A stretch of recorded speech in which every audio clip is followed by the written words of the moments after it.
గాంధీ భవన్ లో టీపీసీసీ క్రమశిక్షణ కమిటీ సమావేశం ముగిసింది. ఎమ్మెల్యే కోమటిరెడ్డి రాజగోపాల్ రెడ్డి ఎపిసోడ్ పై మరోసారి భేటీ కావాలని టీపీసీసీ క్రమశిక్షణ కమిటీ నిర్ణయించింది. ఇక ఉమ్మడి వరంగల్ అంశాలపై కమిటీ వేస్తామని క్రమశిక్షణ కమిటీ చైర్మన్ మల్లు రవి చెప్పారు.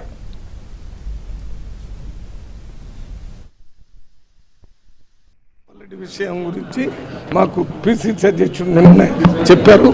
దానికి సంబంధించిన వివరాలు ఇంకా సేకరిస్తున్నాం. అవి సేకరించిన తర్వాత అవన్నీ పరిశీలించి అది నెక్స్ట్ మీటింగ్ లో మాట్లాడతాం.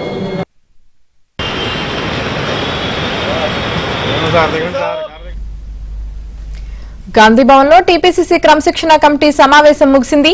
ఎమ్మెల్యే కోమటిరెడ్డి రాజగోపాల్ రెడ్డి ఎపిసోడ్ పై మరోసారి భేటీ కావాలని టీపీసీసీ క్రమశిక్షణ కమిటీ నిర్ణయించింది. ఇక దీనికి సంబంధించి పూర్తి సమాచారం మా ప్రతినిధి సిద్ధార్థ్ అందిస్తారు. సిద్ధార్థ్, గాంధీ భవన్ లో క్రమశిక్షణ కమిటీ భేటీ ముగిసింది. ఈ భేటీలో 3 కీలకమైన అంశాలపై చర్చ చేశారు.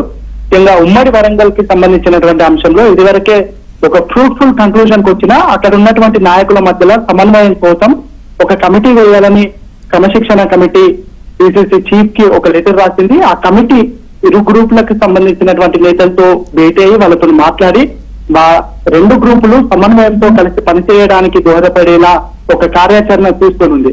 గజ్వెల్ కి సంబంధించినటువంటి అంశంలో గజ్వెల్ డీసీసీ అధ్యక్షుడిగా ఉన్నటువంటి నర్సారెడ్డి వర్గం గజ్వెల్ లో విజయ్ అనే ఎస్సీ యువకుడిపై దాడి చేశారని ఒక ఫిర్యాదు వచ్చింది. ఈ ఫిర్యాదులో 10 మంది సాక్షుల అభిప్రాయం క్రమశిక్షణ కమిటీ తీసుకుంది.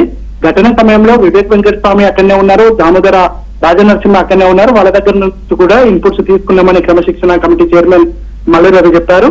దానికి సంబంధించి పూర్తి రిపోర్టు తయారు చేయాలని ఒక 4 మ్యాన్ కమిటీ వేశారు. ఆ కమిటీలో శ్యామ్ మోహన్, కమలాకర్ రావు, నిరంజన్ రెడ్డి, రామకృష్ణ ఈ కమిటీలో ఉన్నారు. వీళ్ళు 4 క్రమశిక్షణ కమిటీలో భాగంగా ఉన్నారు. వీళ్ళతోనే ఒక కమిటీ వేశారు. 10 రోజుల్లో ఈ కమిటీకి సంబంధించినటువంటి రిపోర్టు తయారు చేసి దాని తర్వాత దానిపై నిర్ణయం తీసుకుందామని అనుకున్నారు. ఇక రాజగోపాల్ రెడ్డికి సంబంధించినటువంటి అంశం ఈ రోజు ప్రధానంగా చర్చించారు. రాజగోపాల్ రెడ్డికి సంబంధించినటువంటి అంశాన్ని నిన్ననే పిసిసి చీఫ్ తన దృష్టికి వచ్చినట్టు క్రమశిక్షణ కమిటీ చైర్మన్ మల్లు రవి తెలిపారు.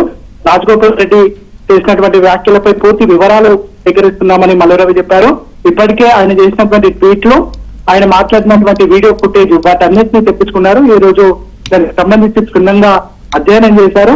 వీటిపైన మరోసారి అంటే రాజగోపాల్ రెడ్డి అంశంపై మరోసారి చర్చించాల్సిన అవసరం ఉందని క్రమశిక్షణ కమిటీ భావించింది. ఆ సమావేశాన్ని మంగళవారం నిర్వహించే ఆలోచనలు ఉంది. ఆ మంగళవారం రాజగోపాల్ రెడ్డికి షోకస్ నోటీసులు ఇవ్వాలా, లేదంటే ఆ మీటింగ్ కే రాజగోపాల్ రెడ్డిని పిలిచి తన నుంచి తన సమాధానం లేదంటే ఆయన ఎందుకు ఈ వ్యాఖ్యలు చేయాల్సి వస్తుందో దానికి సంబంధించినటువంటి పూర్తి సమాచారాన్ని రాబట్టడం అనే విషయానికి సంబంధించి మంగళవారం జరగనున్నటువంటి మీటింగ్ లో నిర్ణయం తీసుకునే అవకాశం ఉంది. Right, thank you Siddharth.